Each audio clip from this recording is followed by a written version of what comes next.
Hello, everyone, and welcome to the True Blue Crime podcast. My name is Dan, and as always, I'll be your host for this episode. This is part 2 of the Codename Venona series on this podcast, so if you haven't already, please listen to part 1 to learn about the build-up to the trial we're about to discuss here. It's probably not going to make a lot of sense, and there's a lot of connections that need to be made in this case, so I recommend listening to part 1 and then listening to part 2 in order.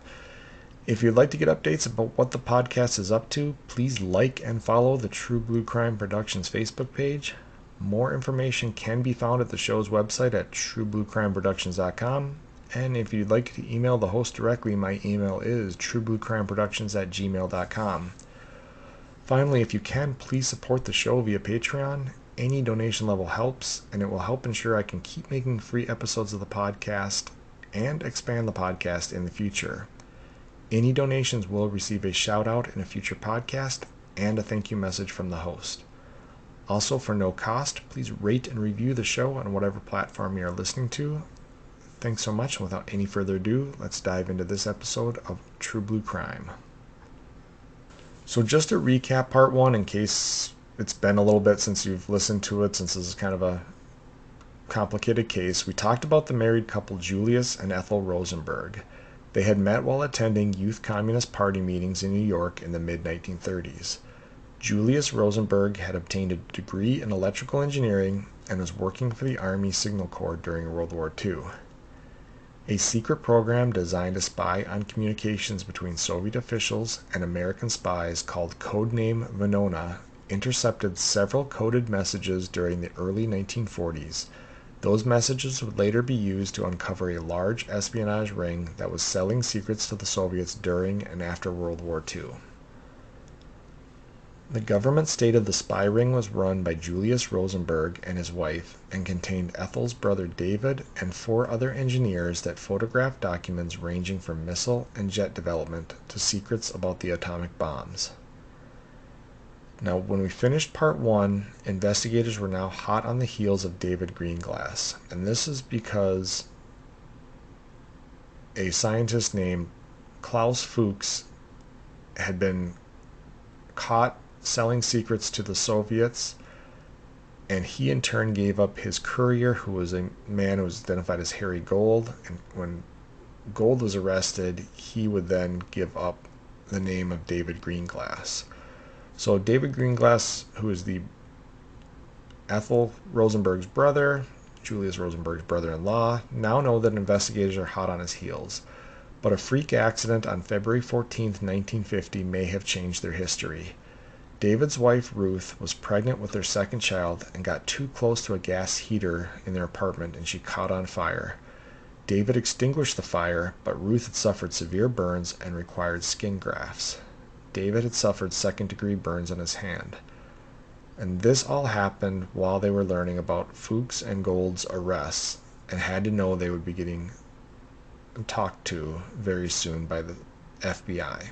One thing that I didn't touch on as much in the first part, because we just barely covered David Greenglass, is from everything I can tell, David Greenglass was extremely in love with and devoted to his wife and his family. And that's going to come into play here later on. So he is a guy that's going to put his family first over anything else in his life. And so Ruth is pregnant and she has these terrible burns, and this is all happening right as they're learning that the spy ring is being exposed and they're likely going to be sought after by the feds. Now, when Ruth gets out of the hospital, Julius gives the young family $5,000, which is the equivalent of roughly $60,000 today, and told them to flee to Mexico. Now, I don't know if Ruth was in a condition to live on the run at this point with the skin grafts and recovering from these burns and the fact that she's pregnant. So they instead choose to take the money and flee to the Catskill Mountains and seek legal advice. The feds would catch up to him and arrest David in June of 1950, and he quickly, and this is ironically kind of likely at the advice of his lawyer that was paid for with Julius's money, implicated Julius's involvement as the ringleader. Originally, David denied that his sister Ethel knew anything about the spy ring in an effort to save her from facing charges. But just before the trial, he gave a new statement admitting that Ethel knew about the ring and had typed up notes as part of the espionage. This was likely due to him having an immunity deal in place that would be voided if they found he wasn't being truthful. But the immunity wasn't for him, it was for his wife. If he failed to tell the truth, both him and his wife would face charges and their children would be without parents. So this is going to come up several times later on as people review this trial, is that at first, during the grand jury testimony, David's going to basically say, yes, I sold secrets, yes, Julius sold secrets, but Ethel didn't know much about it and my wife didn't know much about it. But as the government's trying to build a case against Ethel Rosenberg, they realize they don't have a lot of evidence. And originally David said that they had passed their secret information to the Soviets on like a corner street, so kind of that dark alley, meet the Soviets, give them the information stuff. And 10 days before the trial, and this is well after the grand jury testimony, he's going to change his statement to say that not only did this interaction with the Soviets take place in Julius and Ethel's apartment, that Ethel, who's the sister, was typing up notes to give to the Soviets about these documents or this information. So he went from basically it was just Julius and myself on a street corner meeting the Soviets to now implicating his sister in possible criminal charges. This is all done because the federal government is telling him that if he doesn't cooperate and if they find that he lied about any part of his testimony to the grand jury, then his wife could face possible charges. And again, he's absolutely in love with and devoted to his wife. David would testify that he had passed secrets related to atomic weapons to the Soviets, and this would actually make the trial difficult because these were still deemed classified documents or classified information that he was going to be talking about, and this trial is being attended by members of the public, the media, just basically a whole bunch of people that don't have and shouldn't have access to this information. So what the judge actually does is he calls a 10-minute recess, sends everybody out of the room except for David and his lawyers and I think some military experts that were overseeing the trial because of this top secret information. And in 10 minutes, they come up with this plan that David can testify to anything that was used during the war, because any bomb that was dropped during the war was not deemed to be secret anymore. But if he saw any type of advanced prototypes or anything along those lines, he could not talk about it, and that would not violate his immunity agreement.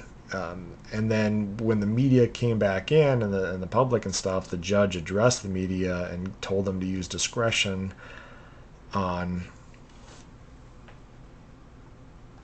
how they reported the specific technological information from the trial, which I find really interesting. You're basically asking the press not to report on stuff that was top secret just 10 minutes prior. And I can't imagine there was a whole lot of people in the press that, especially now, that would sit on that information if given the opportunity. So kind of a interesting part of this trial. And so they're going to move forward. And scientists would later review David's testimony and say that the information that he gave the Soviets and the information that he testified to was practically worthless in regards to being useful for the advancement of a nuclear weapons program. So this is because, remember, David's not an engineer, he's a machinist, so he's responsible for maintaining the machines and equipment and that kind of stuff that's related to the nuclear weapons program. I think he drew some type of crude cross-section of one of the bombs that was dropped, and then that he supposedly sold that to the Soviets, and scientists would kind of view it and just kind of basically say it really wouldn't have helped the Soviets at all. So afterwards, it's kind of questionable. Either David was playing dumb in the trial, and whatever he gave the Soviets was a lot more damaging, and he didn't want to admit to that, or he was really not in a position to gain a lot of valuable information and just kind of went along with what he could, and ultimately it was deemed to not be much. Now, David's lawyer made a point of telling the court how cooperative David had been and requested David get a sentence of 5 years to encourage others involved in espionage to cooperate with the government. The judge disagreed and gave David a sentence of 15 years, of which he served 9.5. And I think he could have faced 30 years because that's what Sobel got. And so I think the judge did factor in his cooperation when he ordered him to serve 15. It was only half the time that Sobel was sentenced, and ultimately he's going to serve roughly 2/3 of that time and then be reunited with his wife. Now we'll bring it all full circle back to when Klaus Fuchs was arrested and the U.S. government realized they had a highly intelligent spy ring operating on behalf of the scientists. So even though I kind of went out of order there, went into David's testimony during the trial, I think it was kind of important to cover every person who isn't on trial per se. I mean, he was on trial because the immunity wasn't for him. He knew he was going to face some punishment for what he did, but he tried to cooperate as much as he could to keep his wife from getting any charges and to keep his his sentence down so that he could be reunited with his wife and his family. So again, I wanted to get all of the other personnel out of the way to set up for the trial. So now we do have to go back in time a little bit. I apologize, but we're going to go back to the point of Klaus Fuchs' arrest again so that we can discuss kind of how the government approached the trial in general before we get into the trial. So again, senior government officials are going to meet on February 8th in secret, February 8th of 1950, to decide how to handle the situation. At this time, communism has been founded in China, there's a growing war in Korea, and the growing strength of the USSR, and it had just successfully built its first nuclear bomb and tested it in 1949. So this is a scary period for those that felt communism was the biggest threat to America. So in just a matter of 1 year, again, you've got China going communist, you've got now China and Russia, and you've got this little bastion of democracy that is South Korea that is under threat of invasion and will soon be invaded by the North Koreans. And you've got this red panic going on. So now you've got knowledge that you've got this large spy ring operating in the U.S. selling secrets to the Soviets. It's both a disaster for the government, but it's also an opportunity for the government to send a message. So these men that convened in early 1950 decide whatever punishment was going to be handed out needed to be a deterrent to further such activity in America. They weren't sure if they could get Julius to talk, so they wanted to have two threats in place. One would be the death penalty against him, and the other is charges including up to the death penalty against his wife. The problem was that they didn't have any evidence against Ethel Rosenberg to use as leverage against Julius. And this was even after the grand jury, because they did force Ethel Rosenberg to testify at the grand jury, but she just pled the fifth to everything, and nobody else would indict, or I should say give information that could lead to an indictment against Ethel. So as they're approaching this trial, they're realizing they've got Julius, they've got evidence against him between all the different co-conspirators that are willing to testify. David's willing to testify that that Julius recruited him and helped him sell secrets. So they know they can try Julius, but they're worried that Julius isn't going to give them any more information unless they have some leverage.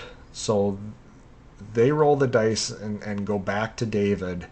And my guess is they basically tell him, if we find any evidence that your sister is involved in this, your immunity deal is off the table and your wife is potentially going to face charges as well.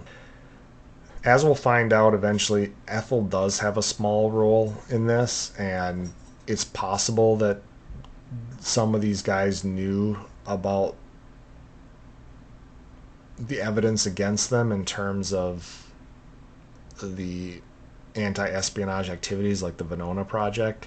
So David does what is the most safe thing he can and decides to play ball with the government, and he changes his statement 10 days before the trial, and that's where he changed it from Julius and I met the Soviets on a street corner to Julius and I met the Soviets in Julius and Ethel's apartment, and Ethel was typing up notes. So now they've got a statement 10 days before the trial that will allow them to bring charges against Ethel as well, hoping that Julius will then see a chance, just like David did, to save his wife, and that Julius would in turn then give them more information. The government is going to take several attempts at Julius and Ethel prior to the trial to get them to give up other members of the spy ring, but this is where either they couldn't provide any more information, as in there just wasn't anybody left for them to point a finger at, or they continue to refuse to do so out of their own moral compass or whatever you might want to call it. So with all the information they've acquired, on August 17th, 1950, Julius, Ethel, David, and a man named Anatoly Yakovlev were all indicted by a grand jury. Anatoly Antonievich Yatskov was born in 1913 in the Russian Empire. In 1940, he attended a school hosted by the NKVD, which was the precursor to the KGB. There he learned English and was assigned to Sector 5, which is Foreign Operations, Section 5, the United States. In 1941, he was sent to New York to work out of the Soviet consulate under the alias Antony Yakovlev. He recruited Harry Gold and served as the point man for Gold for the delivery of the classified documents photographed by the spy ring. He was rotated back to the USSR in 1946, 5 years before the indictment, and although the U.S. officials demanded the Soviets return Yatskov to America to stand trial, they refused, and he was protected by diplomatic immunity. Yatskov would go on to serve in many high-ranking positions within the KGB Science Division and died in Moscow in 1993. With Yatskov, Barr, and Sarant all out of reach for prosecution, and Gold and Fuchs already doing plea deals with the U.S. and British governments, that left David, the Rosenbergs, Pearl, and Sobel left for the government to prosecute to the fullest extent of the law. Pearl, as I mentioned before, would play many legal games, using health issues and his lawyer to delay his trial until he was only found guilty of 2 counts of perjury in 1953, and he served his 5-year sentence. And this was interesting. Again, if you look at when this trial is occurring, which is all the grand jury stuff, and the stuff is going to be in 1950, and the trial itself is going to be the beginning of 1951. Again, this is the fever pitch moment of communism and the threat of communism in the world. This is the Korean War, all the stuff I talked about before with the China turning communist, all that kind of stuff.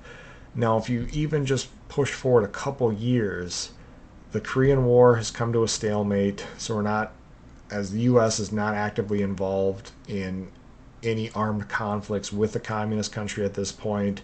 A lot of the stuff with the McCarthyism and the kind of the witch hunt for communists has kind of died down at this point. So by playing these legal games, Pearl, I think, just kind of rode out the storm to the point that by 1953, the prosecution side of things was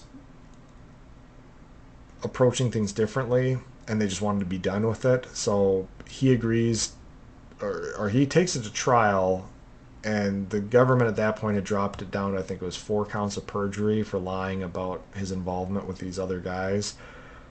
And then he's found guilty of 2 of them, and that's when he gets his 2 concurrent 5-year sentences. So Pearl is actually, he's going to be pushed off down the road, and Sobel is going to be part of this trial. And without getting into the specifics of Sobel, he's going to be sentenced to 30 years, of which he did roughly 18. And I think a lot of that is going to be, as he's going to talk about later, is they didn't have any direct evidence that he was involved in the atomic energy stuff. And I think what they really wanted to get to was, how did the Russians get atomic weapons as fast as they did? And we'll cover it later.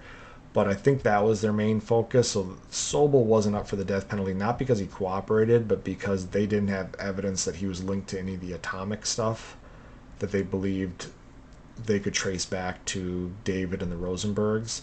So Sobel, although he's on trial for the same charges, he's going to get 30 years. And now the trial's going to remain around Julius, Ethel, and David. And we already talked about David. He played the role of the main witness against his sister and brother-in-law in order to spare his wife from any charges. He's going to get that 15-year sentence, of which he serves almost 10. So now we get down to just the case of the Rosenbergs. Now, the Rosenberg defense team believed there wasn't enough evidence to convict the Rosenbergs, and therefore they tried to paint the picture that Julius and Ethel were just scapegoats, and the real spies had either fled the country or already pled to lesser deals. So they were playing the, yes, they had some involvement with these other people, but there's no evidence that they actually sold anything. And this was in spite David's testimony. I think they threw David under the bus, saying like he was more involved, and he just basically threw them under the bus to save his wife, and that in reality they'd let all of the ringleaders of this off the hook, or they put the blame on guys like Sarant and Barr, who had left the country, claiming those were the ringleaders, the real ringleaders, and our guys, Ethel and Julius didn't do anything.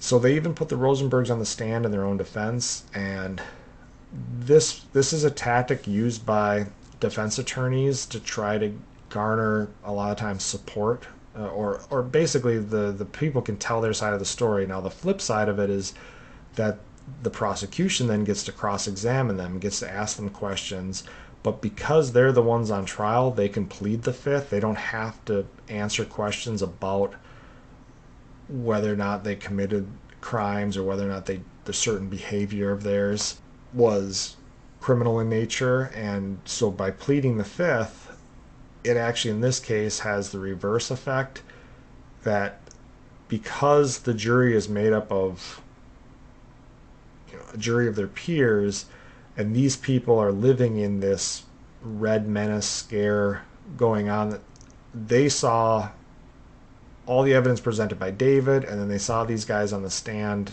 not testifying really, as continuing to be secretive and continuing to hide things, and that's something that they thought spies would do.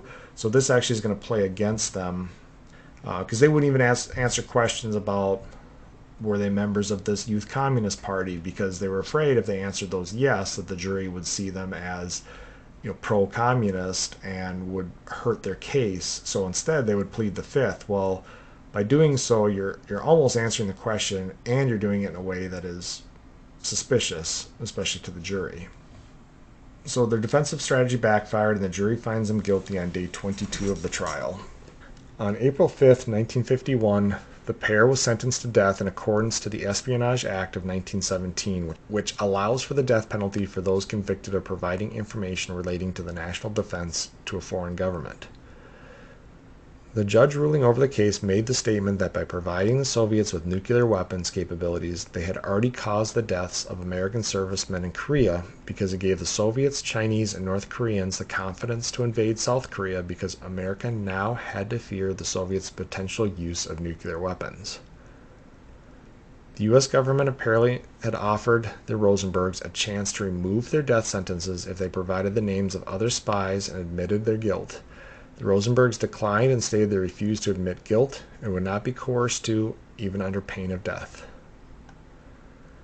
Now, Americans were immediately divided on the sentence. So many Americans, fueled by the Red Menace, McCarthyism, and fear of the Soviets' recent success with atomic weapons, saw the Rosenbergs as traitors that put American lives in danger in both the present and the future, and thought putting them to death was the best way to protect America from future acts of espionage.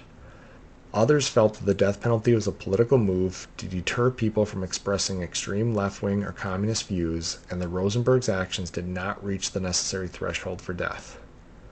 Several left-wing publications ran stories about the lack of evidence in the trial, mainly David Greenglass's last-minute change of statement that implicated his sister in order to spare his wife.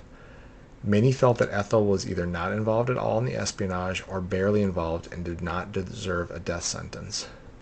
Over the short couple of years between the conviction and the proposed execution, many world leaders, including the Pope, called for a presidential order of clemency for the Rosenbergs.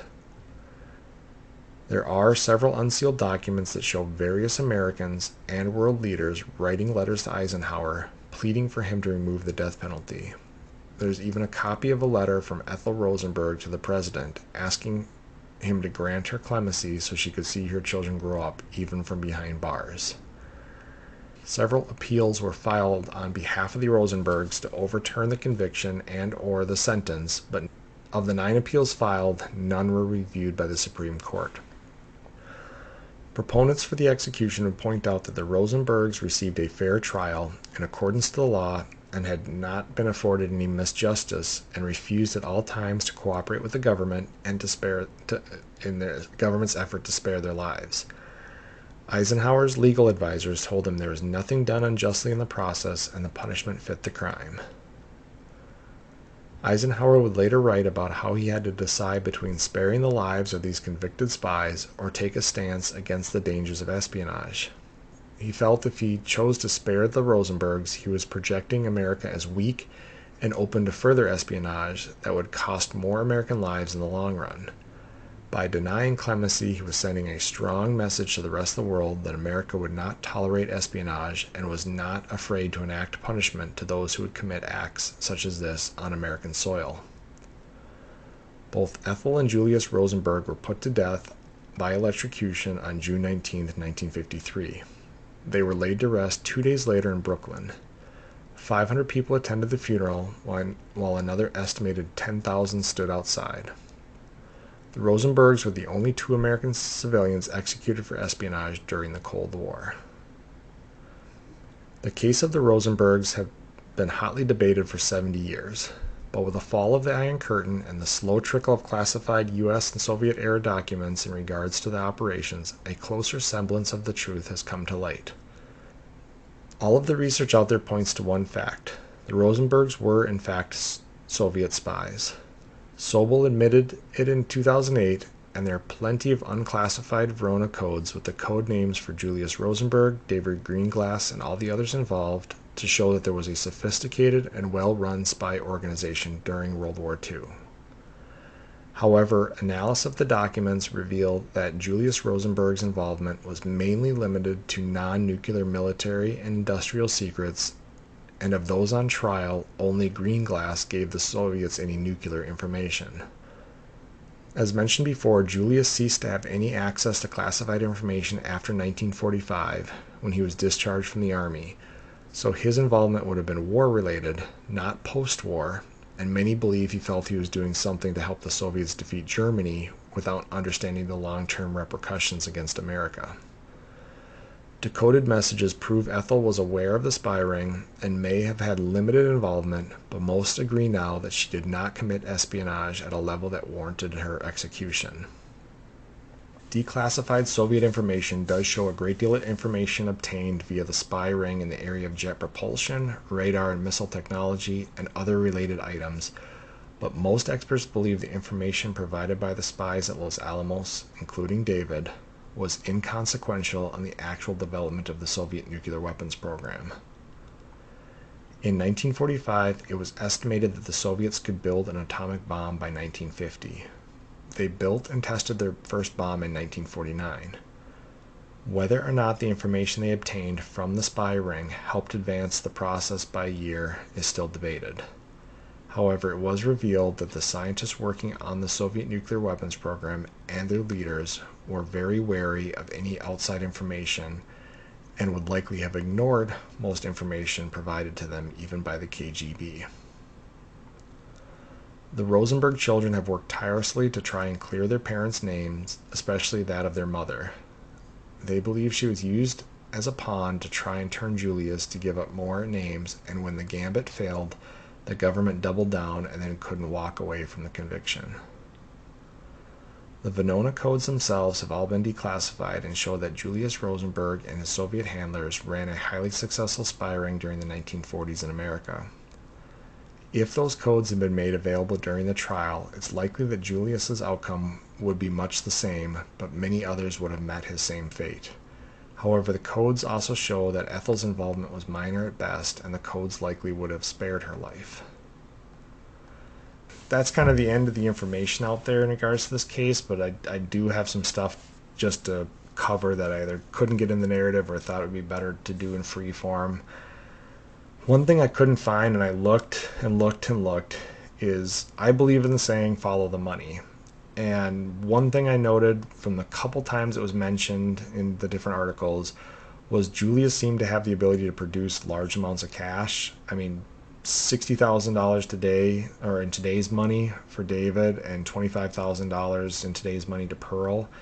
And this was in early 1950s, and he had had a failed business in 1948. So where is he getting that cash?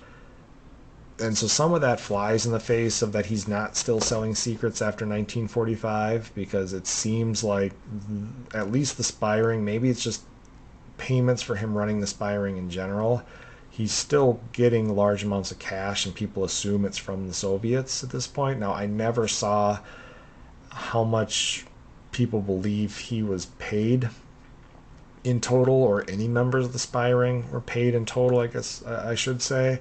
I don't know if they have a way to figure that out at this point. Clearly they know about these payments, because those must have come up in, during interrogations or testimonies or whatnot, but I don't know if they ever learned how much money the Soviets gave to the spy ring.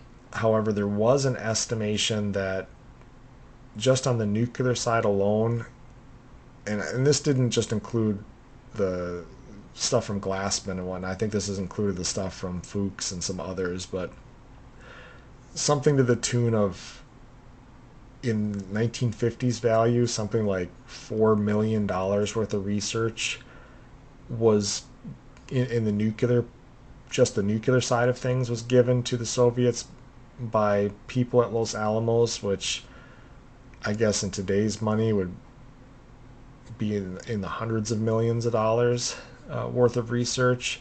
And that's just the nuclear stuff. That's not the proximity fuse that Julius gave them, or any of the other stuff that the other engineers gave them. I have to imagine if the Soviets know the value of what this information is in terms of how much research and money saving that allows them to do on their end, there's likely a lot of money going back. So when people look at this and kind of say, oh, well, he was just doing it to try to help the Soviets beat the Nazis during World War II, I think there was more to it, and that's, to me, the proof is in those payments that he was able to give to David and to Pearl to try to help them escape. There's definitely some major money transactions going on here. However, it is really hard to determine the actual damage done by the spy ring in the long term. We talked about Sarant and Barr going on to produce weapon systems for the Soviets, and these were likely used against the U.S. in various conflicts from the time they made it to Moscow. I think they worked there. I mean, one of them died in the late 70s, but the other, I think, died in the 90s. We're talking about 40 years each of weapons development for the Soviets. And again, that didn't happen directly as a result of them being the spy ring, but the fact that they were able to flee and get to Moscow and provide that information over the next 30 to 40 years each is a result of them being spies and eventually being taken in by the USSR. And as Sobel said in 2008, that he knows he sold technology, and then that technology was known to be used against the U.S. in the Korean and Vietnam conflicts. And we have to look at how many downed pilots in Vietnam that were captured, tortured, and killed were the result of the technology stolen or produced by members of this ring. And I don't know if we'll ever get an answer to that. It's another one of those, probably speculate all you want about it, and some people are going to say it didn't at all, like we can't attribute any of it, any of these deaths, and other people say we can contribute hundreds of deaths to it. But then the question becomes, how many deaths does it take before you feel justified that executing Julius Rosenberg sent a message that maybe did help save other lives? So there's so much speculation and conjecture that goes into a case like this, and it probably depends on which side of the argument you fall on. If you are one that Julius Rosenberg deserved to die because he sold secrets that cost American lives, then maybe it's just all it takes is one life, and you can stand by and say, in the grand scheme of things, it had to have cost one American life. And there's going to be others that can say we can't prove it at all, so therefore his execution wasn't warranted at all. So again, I think it depends on which side, because you're going to view the facts very differently. You're going to have different moral thresholds based on where you fall. However, I think the record is pretty clear that Ethel got the short end of the straw in this whole deal.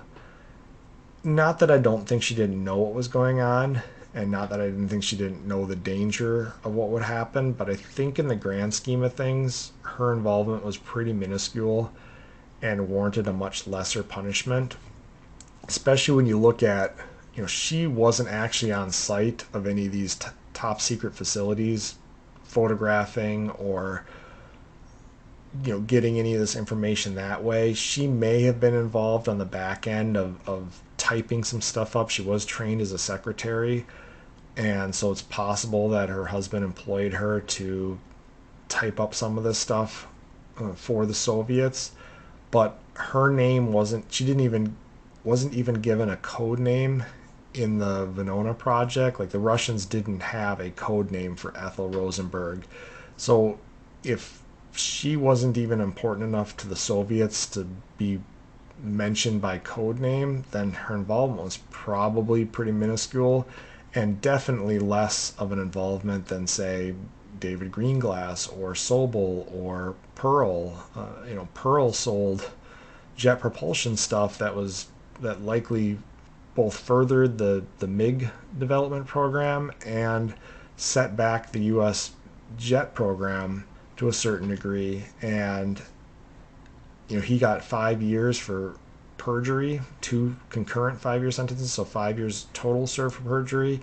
And she, having not actually physically stolen any property, gets the death sentence. So I think that is where there's a lot of questions that are still asked if this was handled properly, and I think most people agree that it wasn't in terms of how Ethel was treated in this whole thing. I do believe that she was seen as a leverage piece, with the hopes that, again, I think the government thought there was more to this than there was, and maybe there was in terms of Julius Rosenberg, more people involved or more money involved or whatever it may be. And I think they used Ethel as a pawn, like they did David's wife Ruth, and they ran into a different morality with Julius and Ethel. And we have to remember too, I think David joined the Youth Communist Party just because he looked up to Julius. I don't know that he had as strong of ties to the communist cause, whereas Julius was the president of this Youth Communist Party and Ethel was very involved in it. And I think they had a lot of passion for what was believed by them to be a communist cause. So I think when it came down to it, they had almost that martyr type philosophy to it. I mean, they didn't want to die. I'm not saying that they jumped on a grenade on purpose here, but I think when it came down to it, it was either, as I mentioned before, either an inability for them to name anybody else or a desire not to. Now, the only thing I will say is that they were given a chance to admit guilt and they didn't. They kept saying that they didn't commit espionage, but it's pretty clear today that based on these decoded cables that they were conducting espionage. So that's one of those things where I guess I lose a little bit of sympathy for them because they know they did wrong and they just wouldn't admit to it and were willing to die, as they said, to not admit guilt, whereas it's pretty clear they were guilty. Again, maybe they didn't feel like what they did arose to the level because, again, Julius maybe thought he was helping the Soviets during World War II and that wasn't espionage, and he felt so strongly about it he would never admit that he actually committed espionage. But again, at this point, we're just kind of making circular arguments here. So I'll move on because that's the end of the case of the Rosenberg spy ring and codename Venona. I wanted to take a break from covering the world of homicides and venture down the historical side of things and look at a rarely talked about area of true crime. And again, that's one thing I'm always going to try to do with this podcast is offer variety, and that may be in terms of the region in which crimes are covered. I'm going to try to not cover the same state again and again and again. Reach out and find true crime cases from states that I haven't covered yet, countries I haven't covered yet. Each time I do an international episode, it's going to be a different part of the world until I start getting back to doing cases in the same area again somewhere down the road. But I try to keep the show a variety of things, and with true crime I just felt like obviously the most common version of true crime is violence against women by a male perpetrator, and so most of the cases are going to be that because that's just the reality of it. But every once in a while I want to try to mix it up so it's not just nonstop male on female true crime violence, and there will be a healthy dose of that on this podcast, but every once in a while I want to try to step out of that genre, I guess, of true crime and find another version of true crime that just is a little bit different look, different feel to it. So, but that's going to be it for this episode. Thank you guys for listening. Stay tuned for future episodes and feel free to write me at truebluecrimeproductions@gmail.com. You can also find me at True Blue Crime Productions on Facebook and support me via Patreon at True Blue Crime Productions. That's it for today. Thanks guys for listening. Have a great day. Goodbye.